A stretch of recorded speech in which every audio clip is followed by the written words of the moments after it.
So with the recent release of Mortal Kombat 11 that came out on April 23rd, 2019, which I have to say, this Mortal Kombat is phenomenal. And that's coming from someone that has been playing this franchise since the beginning. I can remember countless of good times and pointless fights just chilling with my buddies playing this game. Oh, it was great. Anyways, this video is going to be a start to a new series I'm going to be doing over in Mortal Kombat 11, and that is experimenting with different possibilities. Basically like a myth busting series. In the future, I'll be adding more experiments in one video. If any of you would like to help out with this series, feel free to leave your experiment that I should try to test out down below in the comments. All the support is greatly appreciated, everyone, because I know none of you have to take the time to do it. And plus, of course, I'm just one person. Multiple minds are way better than just one. The reason why I'm doing this is because pretty much all of the content that I've been seeing over this game is basically just about, for the majority, regular old gameplay. Which, don't get me wrong, that's great and all, but eventually that's going to dry out when this game isn't as fresh. So how I'm going to be starting this series is by diving into different possibilities that we can take in the story, just to see the outcomes. So the first experiment that I'll be doing on the storyline will be at Chapter 3, Shaolin Monks. The reason why I'm starting with this one is because, as you can see, this is the first one that we have an actual option to choose who we want to fight with. So yeah, let's go ahead and get into these different options that we can take just to know what happens and is said. I did not do that. I did.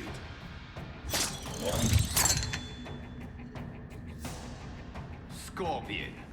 Of course you survived the time merger.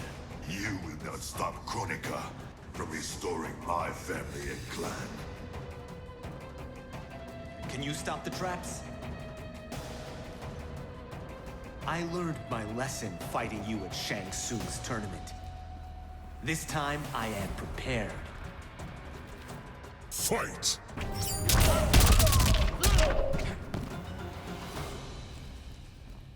I can't stop the traps. The locks have been changed. So a quick synopsis of what just happened there. When choosing Kung Lao, he asks Liu Kang if he can go stop the traps. And Liu Kang comes back and says that the locks were changed and he wasn't able to. Let's hear what Liu Kang has to say now at this part when we choose him. Scorpion. Of course you survived the time merger. You will not stop Kronika from restoring my family and clan. If Scorpion doesn't kill us, these traps will. Find a way to shut them down. Let's see whose fire burns hotter. Fight! Your fire is out, Scorpion. I can't stop them. Okay, so it seems that we got similar results with that one. Keep in mind that these are both different playthroughs that I'm showing you. I went through it choosing just Liu Kang's options, and then I went through it again choosing just Kung Lao's options. So keep that in mind. But anyways, let's go ahead and get into these next routes that we can take. Let's hear what happens with these. Once again, I'll be starting off with Kung Lao. Jade? What happened to you? An untimely death. Like yours, due to Raiden's incompetence. You cannot turn us against him. We know about our deaths. They were caused by our mistakes. You have been deceived, Liu Kang. The truth is, Raiden murdered you.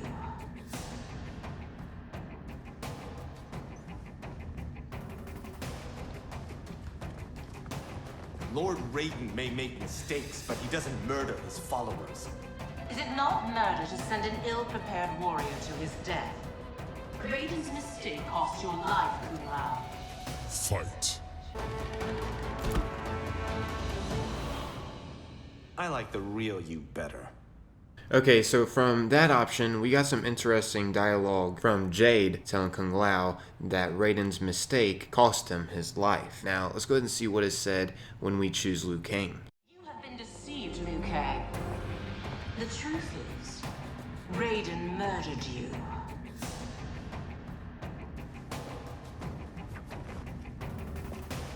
Raiden killed you because you stood in his way. You lie, Jade.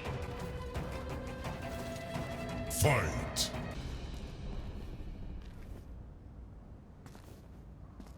You will not test my faith. So not much different was said besides that she clarified to Kung Lao that Raiden's mistake cost him his life. But apparently he also murdered Liu Kang too, and he's not believing that whatsoever. You lie, Jade. But anyways, let's go ahead and get into what happens next when we go down both routes. This is getting pretty interesting. One day Raiden will betray you. Then you will believe.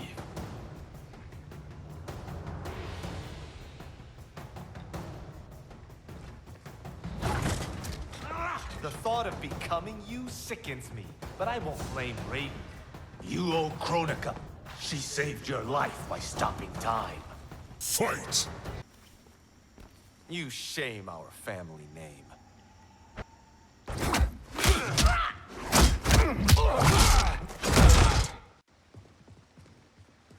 Is it me, or could they be telling the truth? Worry about it later. We have bigger problems. One day Raiden will betray you. Then you will believe. You spew Shinnok's lies. You attacked Lord Raiden, and he defended himself. He did what he thought right to protect Earthrealm. Protect! Raiden enslaves Earthrealm. How was I ever so blind as you? Fight! How did I get so deluded?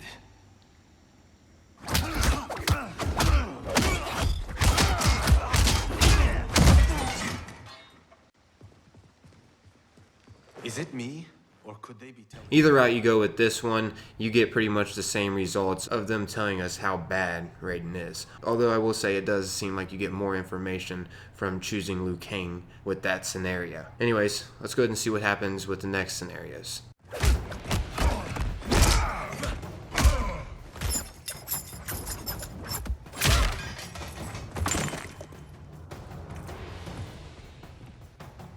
Fetch the Jinsei, chosen one. You're good, but you're no great Kung Lao. You've met my ancestor? He stood a chance against me. You have none. Fight! So this one was by far the most interesting experience that we have had so far. By selecting Kung Lao, we learned that Geras had met the great Kung Lao. I mean, it makes sense. After all, Geras is immortal. He's been around for a long time. But I had no idea he met his ancestor until this little dialogue that we got during this cutscene. Now, in case you don't know who exactly this is, once again, this is the ancestor of Kung Lao, as you just heard. Also, he's the ancestor of Kung Jin and Liu Kang. This guy was apparently the first person on Earthrealm to represent the Order of Light in Mortal Kombat, and he would later do battle with the evil sorcerer and shapeshifter Shang Tsung, which took place 500 years before Liu Kang would do the same. So he defeated Shang Tsung to become champion of Mortal Kombat until 50 years later, when he was defeated and killed by Goro, and Shang Tsung took his soul afterwards. His soul was later freed after the death of Shang Tsung in the fight against Onaga,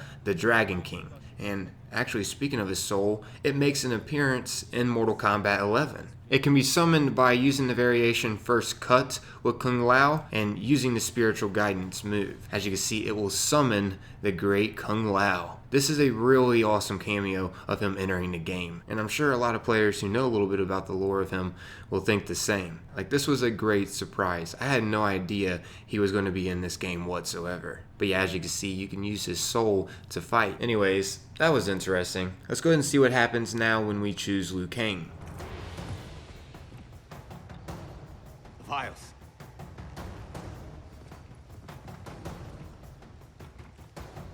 Sizing me up. Kronika has a keen interest in you. It's why she recruited your revenant self. Serve her. She will bless you. Fight!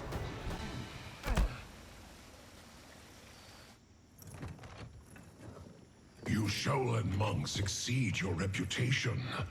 I respect your spirit, but Kronika's will must be done. Okay, so for the last dialogue that we can possibly get within the Shaolin Monks chapter, we learned that if we choose Liu Kang, that Kronika has some sort of interest in us. Now, we don't know exactly what for at the moment, but we later learn in this story why. I'm not going to give too much spoilers, but it's pretty insane. Anyways, yeah, that's about wrapping up this video, everybody. Hopefully you found this enjoyable. Once again, this is going to be a new series that I'll be doing over Mortal Kombat 11. And if you have any ideas that you want me to test out to share with the community, feel free to share it down below in the comments. As always though, thanks for taking the time to watch and listen, and hopefully you found this enjoyable. If you did, maybe consider subscribing for more Mortal Kombat 11 content. I'm out of here though. Thanks for taking the time to watch and listen. Until next time, peace.